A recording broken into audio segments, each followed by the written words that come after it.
Alors l'idée c'est quoi? C'est de vous parler de ce qui s'appelle les revenus passifs. Revenus passifs. Donc les revenus passifs, c'est vraiment par opposition aux revenus actifs. Et ce que j'appelle un revenu actif, c'est lorsque concrètement vous échangez votre temps contre de l'argent. C'est ce que font la plupart des gens, c'est-à-dire qu'ils ont un contrat de travail avec un certain nombre d'heures et ils doivent faire ces heures pour avoir leur salaire. Donc ça, c'est un revenu actif. Et le revenu passif, ça va être toutes les formes d'argent que vous allez pouvoir toucher qui finalement ne rentrent pas là-dedans. Donc concrètement, ça va être par exemple, vous touchez des loyers, vous touchez des royalties, vous touchez des dividendes parce que vous avez acheté certaines actions.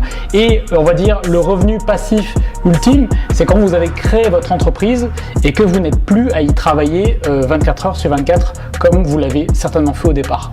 Ça, c'est le revenu passif ultime. Alors, une fois que j'ai dit ça, qu'est-ce que ça veut dire? Ça veut dire qu'il ne faut pas se leurrer. Il ne faut pas se leurrer, c'est vraiment un message très important dans cette vidéo. Pour arriver à créer ces revenus passifs, il va falloir travailler. Il va falloir faire beaucoup d'efforts au départ, il va falloir investir du temps pour pouvoir les créer.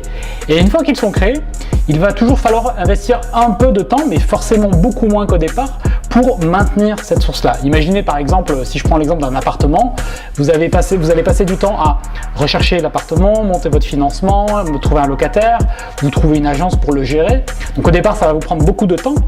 Et après, ça va vous prendre beaucoup moins de temps. C'est-à-dire, imaginons que vous touchiez un loyer de 500 € par mois.